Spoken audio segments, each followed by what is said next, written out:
बड़ी खबर जहां पर एक स्कूल में बवाल हुआ है, जमकर बवाल हुआ और पुलिस वालों की पिटाई बताया जा रहा है क्यों हुई है। आज के मुख्य समाचार पटना से आई एक दिल दहला देने वाली खबर ने पूरे प्रदेश को हिला दिया है। गर्दनी बाग थाना क्षेत्र के अमला टोला बालिका मध्य विद्यालय में 5वीं कक्षा की छात्रा की संदिग्ध परिस्थितियों में मौत हो गई। छात्रा का झुलसा हुआ शरीर स्कूल के बाथरूम में मिला, जिसे इलाज के लिए अस्पताल ले जाया गया, लेकिन कुछ घंटों बाद उसने दम तोड़ दिया। ये घटना अब गहन जांच का विषय बन गई है और पूरे शहर में इस पर आक्रोश और सवाल उठ रहे हैं। घटना का सिलसिला ये घटना 27 अगस्त की सुबह की है। स्कूल में रोज की तरह कक्षाएं चल रही थीं, तभी अचानक एक बाथरूम से धुआं उठते देखा गया। छात्राओं ने शिक्षकों को सूचना दी। गेट बंद था, जिसे खोलने की कोशिश की गई। अंदर प्रवेश करने पर 5वीं कक्षा की छात्रा बुरी तरह झुलसी हुई हालत में मिली। उसके पास से केरोसिन की बोतल भी बरामद की गई। तुरंत बच्ची को पटना मेडिकल कॉलेज अस्पताल PMCH ले जाया गया, जहां डॉक्टरों ने इलाज शुरू किया, लेकिन कुछ घंटों के भीतर ही उसने दम तोड़ दिया। इस घटना ने परिवार और स्थानीय लोगों को गहरे सदमे में डाल दिया।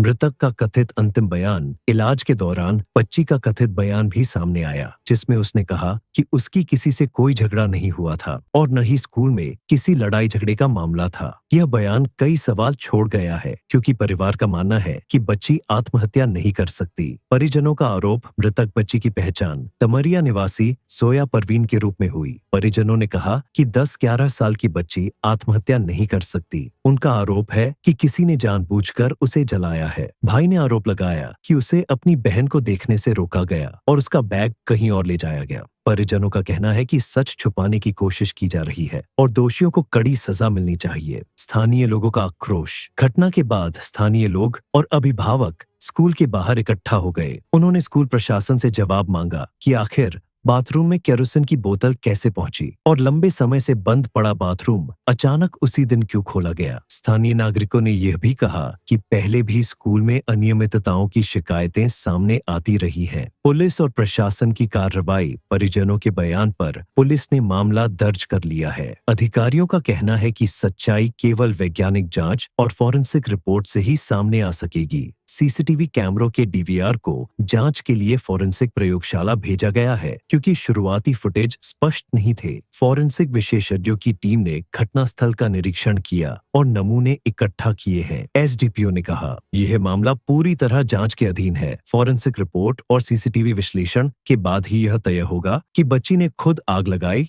या किसी ने उसे जलाया। हम परिजनों को आश्वस्त करना चाहते हैं कि निष्पक्ष और गहन जांच की जा रही है। मां की व्यथा। मृतक बच्ची की मां का कहना है, मेरी बेटी आत्महत्या नहीं कर सकती। वह इतनी छोटी थी कि ऐसा कदम उठाना संभव ही नहीं। हमें इंसाफ चाहिए और दोषियों को सख्त सजा मिलनी चाहिए। उनके ये शब्द पूरे इलाके में गूंज उठे और हर व्यक्ति के दिल को छू गए। शिक्षा व्यवस्था पर सवाल। ये घटना केवल एक छात्रा की मौत नहीं है, बल्कि स्कूल सुरक्षा व्यवस्था पर भी गंभीर सवाल खड़े करती है। विद्यालय के भीतर ज्वलनशील पदार्थ कैसे पहुंचा? बच्चों की सुरक्षा की जिम्मेदारी कौन ले रहा है? जिस बाथरूम को लंबे समय से बंद रखा गया था, वह अचानक उसी दिन क्यों खोला गया? ये सारे प्रश्न अब पुलिस और प्रशासन के सामने चुनौती बने हुए हैं। निष्कर्ष, पटना की यह घटना एक मासूम की जिंदगी छीनने के साथ साथ समाज और शिक्षा व्यवस्था पर भी गहरा प्रहार करती है। अब सबकी नजर पुलिस जांच और फॉरेंसिक रिपोर्ट पर टिकी है, जिससे यह स्पष्ट हो सकेगा कि यह आत्महत्या थी